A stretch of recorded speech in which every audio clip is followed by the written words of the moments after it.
Será arrestada 10 días por desacato al tribunal. Vayan ahora. Después de causar estragos y cruzar todas las líneas, estos Karens se enfrentan a la última consecuencia. Y, cuando se enfrentan a los resultados de sus acciones, especialmente a repercusiones legales tan graves como la cadena perpetua, sus reacciones pueden ser tan reveladoras como variadas. De la negación a la indignación, del regateo a la aceptación, he aquí 11 peligrosos carenos que reaccionan ante la cadena perpetua. Isabela Guzmán. A la tierna edad de 18 años, Isabela Guzmán conmocionó a su familia al cometer el brutal acto de matar a su madre. Aunque sus seres queridos se quedaron sin palabras, la recordaban como un alma bondadosa, a pesar de su historial de problemas de conducta desde la infancia. Tras su detención, Guzmán se declaró inocente por demencia. Las evaluaciones médicas posteriores revelaron que padecía esquizofrenia, lo que arrojó luz sobre su estado mental. El 28 de agosto de 2013 se produjo una tragedia en Aurora, Colorado, cuando Isabela Guzmán apuñaló mortalmente a su madre, Jun Mi Hoy, 79 veces. La problemática trayectoria de Guzmán comenzó pronto con problemas de conducta, lo que llevó a su madre a buscar refugio temporal en casa de su padre biológico, Robert Guzmán. A pesar de volver al cuidado de Hoy, los problemas de Guzmán persistieron, culminando con su abandono de la escuela secundaria. La policía. Cuando hiciste lo que hiciste, ¿cómo te sentiste? Isabela. Yo no maté a nadie, eso es asqueroso. Policía. ¿Te sentiste bien? Isabela. Eso es asqueroso. ¿De verdad creen que soy una asesina? Policía. Sí, no bromeamos. La tensa relación entre Guzmán y Hoy empeoró rápidamente, marcada por una escalada de conflictos. En un angustioso altercado ocurrido el 27 de agosto, el comportamiento de Guzmán alcanzó niveles alarmantes, lo que provocó la respuesta temerosa de Hoy a un inquietante correo electrónico. En busca de ayuda, Hoy se puso en contacto con las autoridades y con Robert Guzmán para que intervinieran, pero trágicamente sus esfuerzos fueron inútiles. Fue en la noche del 28 de agosto de 2013 cuando se produjo la tragedia después de que Jun Mi Hoy regresara a casa del trabajo, con la intención de ducharse. Sin embargo, su rutina se vio interrumpida por los gritos frenéticos que escuchó su marido, Ryan Hoy. Al subir las escaleras, se encontró con una escena desgarradora. Isabela estaba con su madre atrincherada en el cuarto de baño. La sangre había empezado a filtrarse por debajo de la puerta. A pesar de sus esfuerzos por intervenir, Isabela permaneció en silencio y solo salió para pasar junto a él con un cuchillo manchado de sangre. Dentro del cuarto de baño, Hoy descubrió a su mujer, sin vida en medio de una sangrienta escena de violencia. Isabela, que ya había huido, fue rápidamente perseguida y detenida por las autoridades. Durante su audiencia de lectura de cargos, el 5 de septiembre de 2013, el comportamiento de Isabela Guzmán llamó la atención, ya que tuvo que ser sacada a la fuerza de su celda. Al llegar a la sala del tribunal, continuó con su comportamiento perturbador. Mostró una serie de expresiones peculiares, sonriendo burlonamente y gesticulando hacia la cámara de manera inquietante. Al declararse inocente por demencia, el caso de Guzmán dio un giro complejo. El juez reconoció su declaración y la remitió al Instituto de Salud Mental de Colorado, en Pueblo, para su evaluación y tratamiento. Haciendo hincapié en la seguridad pública, ordenó su reclusión hasta que dejara de considerarse una amenaza para sí misma o para la sociedad. Darla Jackson. A sus 27 años, Darla Jackson admitió su culpabilidad en la trágica muerte del contramaestre de la Marina estadounidense Zachary Buob, de 39 años. Ocurrió durante un angustioso episodio de violencia en la carretera que se desarrolló en San Diego. El fatídico encuentro se produjo el 28 de mayo de 2015, cuando Buob, un apasionado de las motocicletas y las motos de cross, conducía su motocicleta Ducati roja por la carretera interestatal 5 en dirección norte, cerca de la calle E, en Chula Vista. Testigos presenciales relataron la alarmante secuencia de los hechos cuando Buob pasó al carril rápido, solo para ser cortado bruscamente por el Nissan Altima de Jackson, que circulaba a gran velocidad y maniobró imprudentemente por delante de él dentro del mismo carril, desviándose incluso hacia el arcén izquierdo de la autopista para conseguirlo. En medio de su interacción, Buob supuestamente dio una patada a la puerta del acompañante del vehículo de Jackson antes de marcharse rápidamente. En un trágico giro, Jackson le persiguió en un intento de anotar su matrícula, provocando inadvertidamente una colisión mortal que se cobró la vida de Buob. Los fiscales presentaron el incidente como una manifestación fatal de la rabia al volante, subrayando sus graves consecuencias. Durante la emotiva vista preliminar de Jackson, en noviembre de 2015, los testigos relataron la reacción de Buob al ser cortado el paso por Jackson. Describieron su desaprobación mediante gestos de sacudir la cabeza y señalar de forma reprensiva. El tenso encuentro se intensificó cuando Jackson supuestamente desvió su vehículo en la autopista. Mientras Buob se dirigía hacia la rampa de salida de la carretera estatal 54 en dirección este, Jackson la perseguía de cerca. La tragedia llegó momentos después, cuando la persecución a alta velocidad de Jackson culminó en una colisión devastadora con la motocicleta de Buob. El choque, que se produjo a 81 millas por hora, provocó que Buob saliera despedido de su moto en medio de una escena nublada por las luces de freno y el polvo. Sucumbió a sus heridas una hora más tarde en un hospital de San Diego. Voy a internarla en el departamento correccional, señorita Jackson, por el término medio de 6 años, por las razones que he expuesto. En una sala llena de fuertes emociones, las lágrimas de Darla Jackson fluyeron libremente al enfrentarse a las consecuencias de sus actos. La decisión del juez de imponerle una pena de 6 años de prisión por la muerte de Buob entraba dentro de la horquilla de 3 a 11 años, optando por una pena intermedia. Al haber cumplido ya 2 años de cárcel, su tiempo anterior se tuvo en cuenta en la sentencia final. La angustia de Jackson estalló al conocer su destino, y sus gritos resonaron en la sala mientras la escoltaban a la salida. Por su parte, Gary y Kathy Buob, padres de la víctima, expresaron su decepción, pues consideraban que no se había hecho justicia y pusieron de relieve las disparidades en las sentencias. Kimberly Kessler. Acusada de un crimen atroz, Kimberly Kessler, de 50 años, fue juzgada por la desaparición de su compañera de trabajo, Jolene Cummings, de 34 años, que se esfumó en 2018. La ausencia de Cummings durante 3 años antes del juicio levantó sospechas, ya que no se registró ninguna actividad en su cuenta bancaria durante ese periodo. Los fiscales revelaron la anticipación de Cummings de su próximo cumpleaños y los planes del Día de la Madre con sus hijos, destacando la trágica interrupción de su vida. Supuestamente ocurrido mientras ambas mujeres trabajaban en Tangles Hair Salon en mayo de 2018, los fiscales afirmaron que Kessler, en medio de estos planes, terminó con la vida de Cummings. En un examen meticuloso de las pruebas, los fiscales escudriñaron cada detalle. Desde la presencia de sangre de Cummings por todo el interior de Tangles, hasta imágenes de vídeo incriminatorias que captaban las actividades de Kessler. El video incluía la adquisición de suministros y la conducción del vehículo de Cummings. Las inquietantes búsquedas en Internet, como Jolene Cummings No Body No Crime, aumentaron aún más las sospechas. Para poner de relieve la tensa relación entre las dos mujeres, los fiscales subrayaron el tenso intercambio que precedió a la desaparición de Cummings. En un final convincente durante los alegatos finales, los fiscales pintaron un cuadro vívido para el jurado, alegando que Kessler recurrió al uso de tijeras para perpetrar la muerte de Cummings, seguido de la eliminación calculada de su cuerpo. En un giro impactante, se embarcó en un régimen de inanición autoimpuesta, lo que resulta en una dramática pérdida de peso de 196 a solo 74 libras. A pesar de sus intentos de eludir el juicio por incompetencia mental, el juez la declaró apta para el juicio, por lo que tuvo que comparecer ante el tribunal, aunque en silla de ruedas. Jordan Beard es primo de Jolene Cummings. Durante la sentencia, Kessler hizo 3 apariciones en la sala, ya que el juez trató de permitirle participar. Sin embargo, en cada ocasión, sus exabruptos, sobre todo sus gritos acerca de que Jordan Beard era primo de Jolene Cummings, un hecho repetidamente desmentido durante el juicio, interrumpieron los procedimientos. El jurado estuvo ausente durante estos episodios, y Kessler fue trasladada posteriormente a una sala separada para observar el juicio. Las interrupciones fueron similares a las que se habían producido anteriormente en el tribunal. El juez James H. Daniel pronunció solemnemente el veredicto, condenando a Kessler a cadena perpetua sin libertad condicional por el asesinato de Jolene Cummings, de 34 años, con lo que concluyó el juicio. Diana Lovejoy. A continuación, Diana Lovejoy, una mujer de 45 años que se enfrentó a acusaciones de orquestar un terrible plan para asesinar a su marido, Greg Mulvihill. Curiosamente, en la trama estaba implicado como co-conspirador su instructor de armas, Weldon McDavid Jr. Fue McDavid quien finalmente apretó el gatillo, apuntando a la víctima en un camino desolado y poco iluminado de Carlsbad. Sorprendentemente, Greg Mulvihill sobrevivió al intento de asesinato. El incidente se produjo en medio del agrio divorcio de Lovejoy y Mulvihill. También implicó una amarga disputa por la custodia de su hijo. Todo el asunto alcanzó su clímax en septiembre de 2016.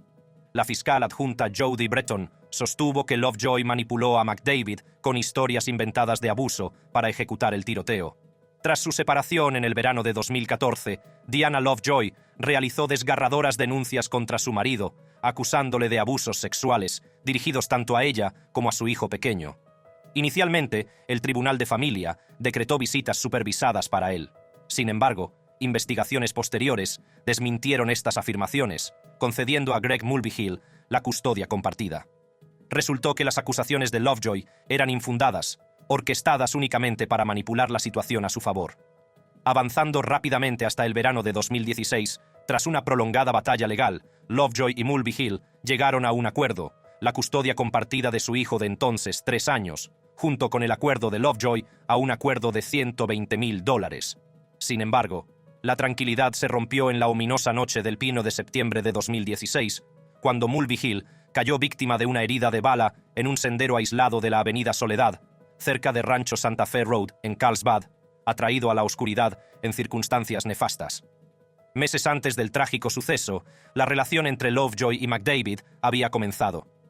Sus caminos se cruzaron en el campo de tiro de Oceanside, donde trabajaba McDavid. Más tarde amplió sus servicios instalando un sistema de seguridad en la residencia de Lovejoy. A pesar del estado civil de McDavid, la intimidad surgió entre ellos. La fatídica noche del tiroteo, McDavid orquestó una estratagema engañosa. Utilizando un teléfono desechable conseguido por Lovejoy, se hizo pasar por un investigador privado.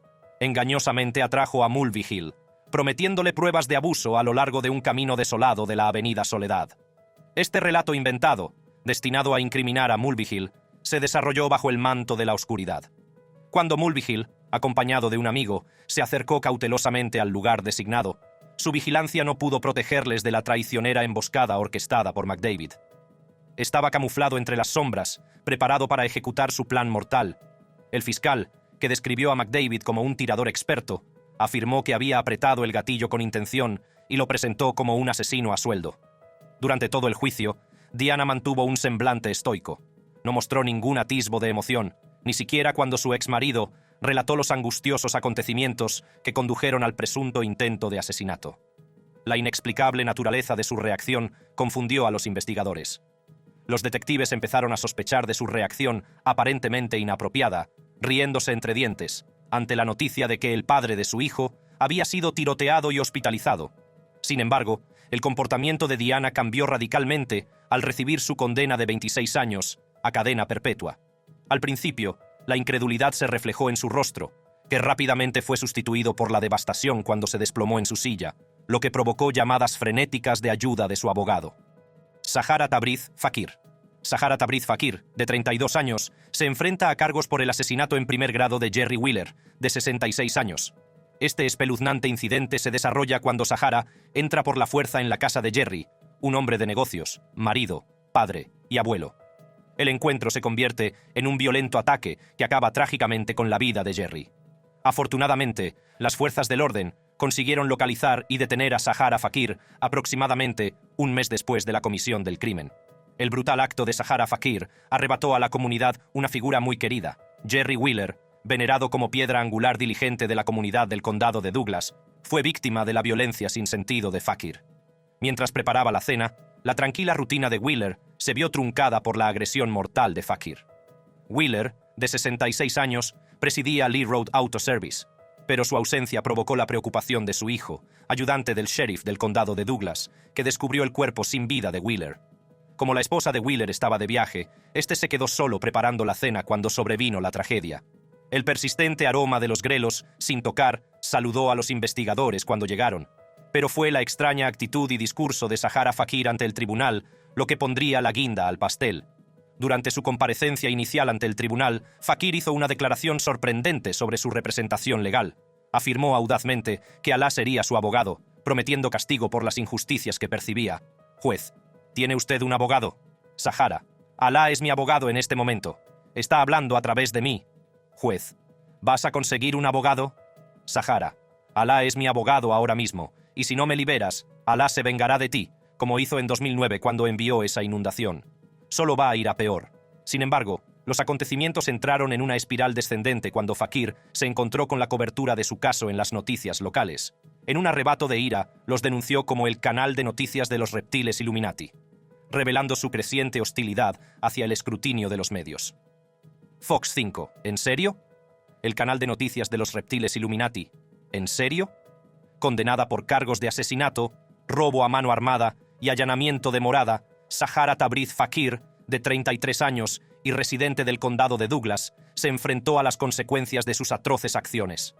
El jurado emitió rápidamente un veredicto de culpabilidad que reflejaba el peso de las pruebas contra ella.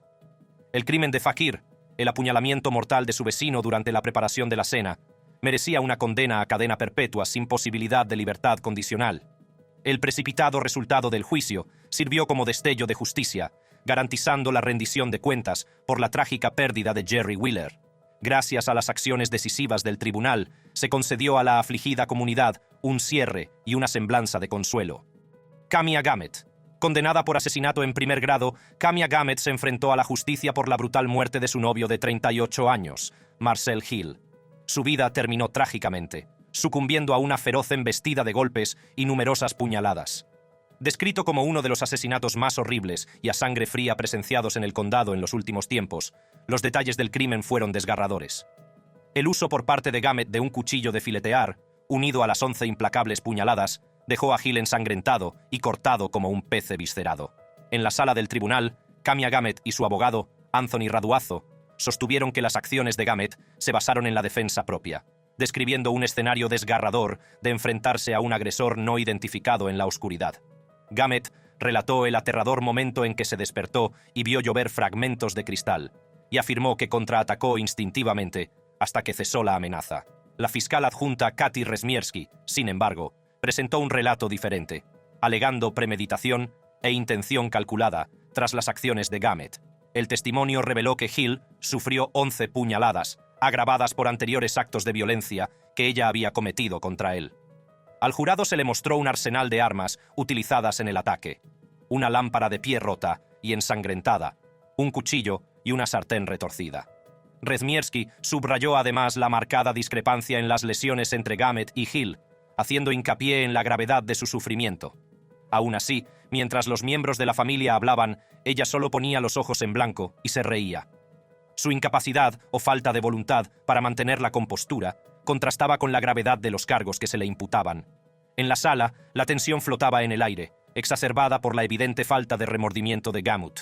El juez John McBain se vio inmerso en una lucha incesante por mantener el orden en la sala, instando repetidamente a Kamia a guardar silencio. Su flagrante arrogancia y su desprecio por el decoro desafiaban continuamente los límites de una conducta aceptable. A pesar de las repetidas amonestaciones del juez, el juicio se desarrolló en un clima de creciente desafío. La habitual compostura de McBain se vio sometida a una dura prueba, que culminó con una rara muestra de emoción al reconocer la inquietante naturaleza del delito. En última instancia, las acciones de Kamia condujeron a su condena, cadena perpetua sin posibilidad de libertad condicional, marcando la conclusión de uno de los casos de mayor sangre fría. Julissa Thaler. Julissa Thaler, de 29 años y residente en Spring Park, hizo una alarmante petición en una tienda, pidiendo munición para hacer el agujero más grande. Trágicamente, solo 10 días después de recuperar la custodia completa de su hijo de 6 años, Ellie Hart, fue declarada culpable de dispararle mortalmente. Este desgarrador incidente suscitó una gran inquietud en torno a la supervisión de los trabajadores de protección de menores. Tras menos de 2 horas de deliberaciones en el Tribunal de Distrito del Condado de Hennepin, Thaler fue declarada culpable de asesinato en primer grado. Durante el juicio, salió a la luz la problemática historia de Thaler, marcada por la enfermedad mental y el abuso de sustancias. Los investigadores revelaron que Ellie fue tiroteado dentro del vehículo de su madre en el Parque Regional del Lago Minnetonka, en Minnetrista, y que su cuerpo fue descubierto en el maletero después de que Thaler fuera detenido por una infracción de tráfico. Policía: ¿qué parece sangre ahí dentro? Thaler: no es sangre, es carne de venado. Tenía una bolsa grande y hay una granja por aquí que hace carne de venado y hamburguesas. Ellie Hart, trágicamente herido de 9 disparos por su propia madre mientras estaba sentado en su asiento elevador, fue descubierto sin vida en el maletero de su vehículo tras un control de tráfico rutinario.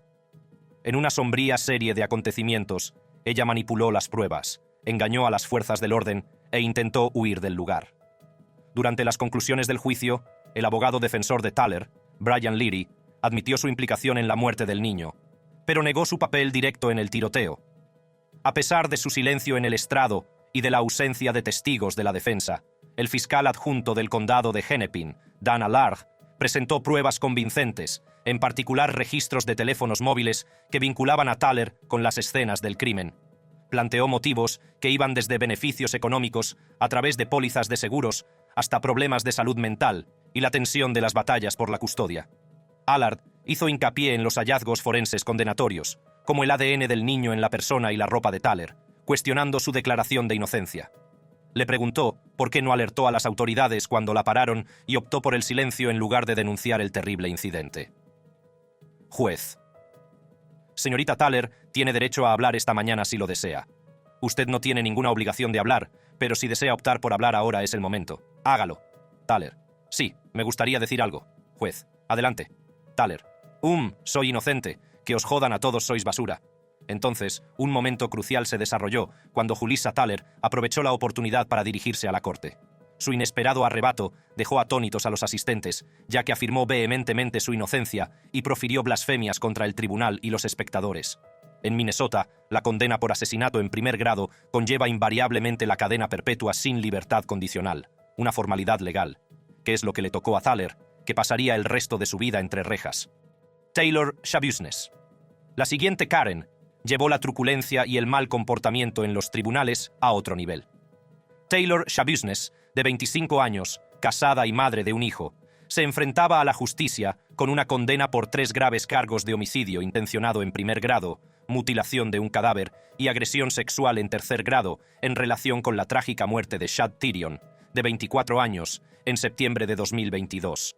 Los desgarradores detalles surgieron durante los procedimientos del juicio, revelando que Schabusiness había estrangulado a Tyrion hasta la muerte durante un encuentro alimentado por drogas que involucraban metanfetaminas. Para mayor horror, se jactó cruelmente ante las fuerzas del orden de haber disfrutado del atroz acto. Para colmo del horror, colocó cruelmente la cabeza mutilada de Tyrion en un cubo para que su madre la descubriera, mientras que las autoridades descubrieron más tarde el torso y los genitales desmembrados de la víctima, así como los órganos extirpados, en el sótano. El descenso de Schabusiness al caos comenzó con la pérdida de su empleo en la Cheesecake Factory, consecuencia de su perpetuo estado de embriaguez o incapacidad para cumplir con sus obligaciones.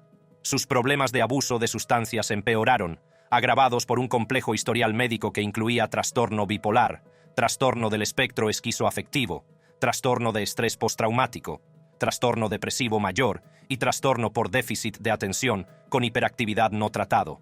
A pesar de sus múltiples problemas de salud mental, los fiscales presentaron pruebas concluyentes que apuntaban a la premeditación. Sin embargo, el veredicto del jurado refutó la idea de que sus actos se debieran a una enfermedad o defecto mental.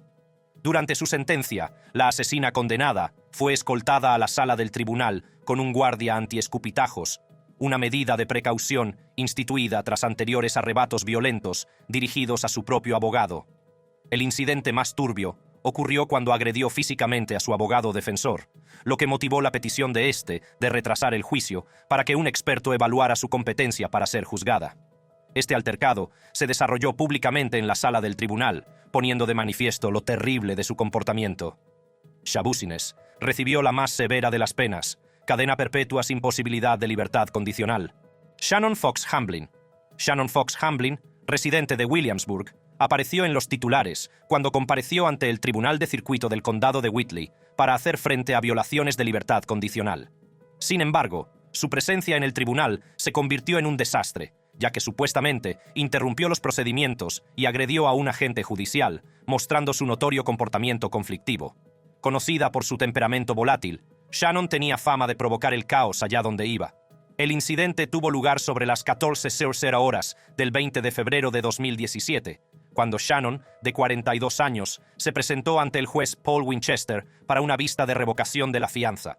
Se le revocaba la fianza por haber eludido la supervisión de la libertad condicional y no haber superado las pruebas de detección de drogas, que revelaron la presencia de restos de metanfetamina en su organismo.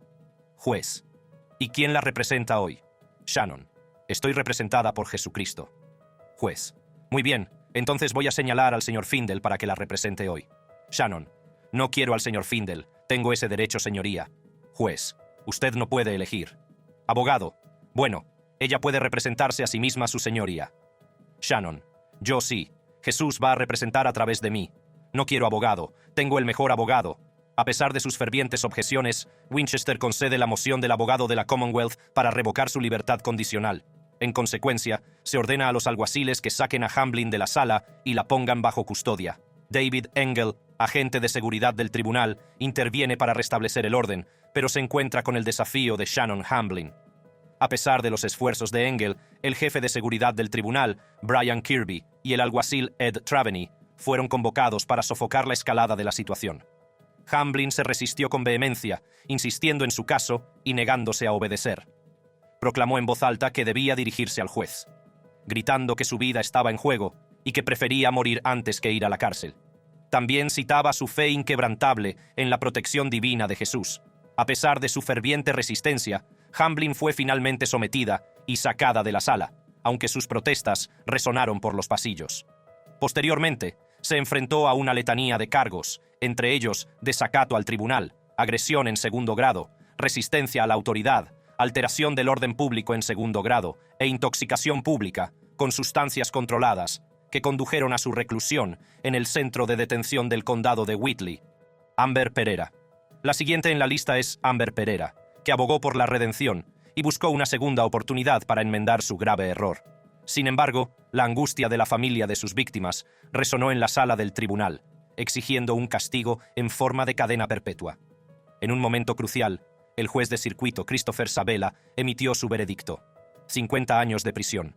Pereira, de 31 años, permaneció en solemne silencio mientras el peso de sus actos caía sobre ella. Los trágicos acontecimientos se desencadenaron cuando Pereira, en estado de embriaguez al volante, chocó contra el Hyundai de la familia Felipac en la autopista Lee Roy Selmon. La colisión se cobró las vidas de Louise, Rita y su hija de 8 años, Georgia, dejando tras de sí una estela de devastación. Los fiscales pidieron fervientemente la cadena perpetua, subrayando la magnitud de la imprudencia de Pereira aquel fatídico día de agosto de 2017. El catastrófico impacto conmocionó a la comunidad, y Tracy Lee Kelly, la conductora del Jeep, tuvo que lidiar con graves lesiones entre los restos del accidente. A pesar de que su Kia hizo un trompo en la mediana, Amber Pereira logró recuperar el control y continuó conduciendo, deteniéndose finalmente a unos 3 kilómetros del lugar de los hechos, después de que se desprendiera un neumático de su vehículo. Los análisis de sangre realizados horas después del accidente revelaron que la concentración de alcohol en sangre de Pereira era de 0,10. El testimonio de un agente de policía de Tampa sugiere que sus niveles de alcohol podrían haberse disparado hasta la asombrosa cifra de 0,226 en el momento del incidente. Según la legislación de Florida, se considera que un conductor está bajo los efectos del alcohol cuando su concentración de alcohol en sangre es de 0,08 o superior. Además, los recibos revelaron que Pereira había comprado cerveza en 2 ocasiones antes de la colisión, y los investigadores descubrieron un recipiente de cerveza de 24 onzas vacío en su coche. Otros análisis revelaron que, además de alcohol, Amber Pereira tenía en su organismo 3 compuestos relacionados con el cannabis, 2 de ellos en concentraciones consideradas suficientes para alterar sus funciones cognitivas, según se declaró. Hace unos momentos, Amber Pereira ha sabido cuánto tiempo pasará en prisión por matar a una familia en un accidente mortal en la autopista Selman. Un juez acaba de sentenciarla a 50 años en una prisión estatal. Los fiscales dicen que Pereira estaba intoxicada y conducía a más de 120 millas por hora cuando mató a una pareja de Tampa y a su hija de 8 años. Pereira había permanecido bajo custodia desde la trágica colisión, ya que la gravedad del incidente iba más allá de un mero accidente.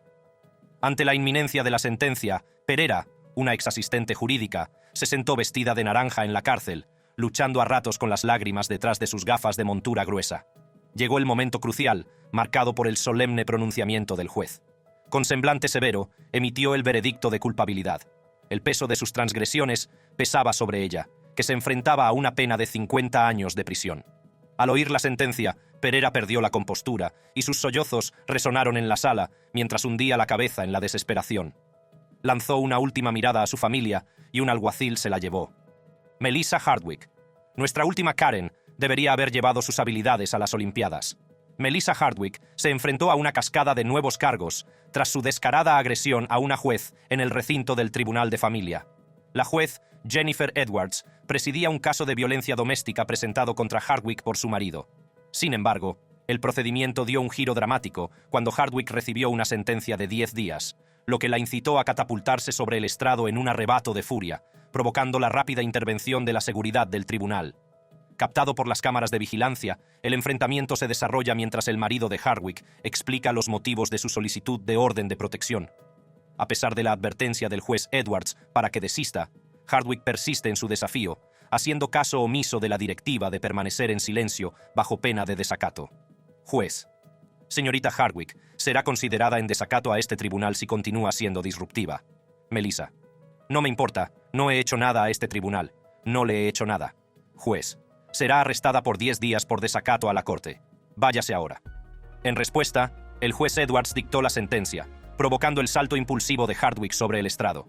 Rápidamente, 3 agentes de seguridad sometieron a Hardwick, garantizando la seguridad de todos los presentes. Afortunadamente, el juez Edwards salió ileso, mientras que Hardwick sufrió pequeñas abrasiones en la cara como consecuencia del altercado. En medio del tumulto, los agentes de seguridad se movilizaron rápidamente para proteger al juez y restablecer el orden.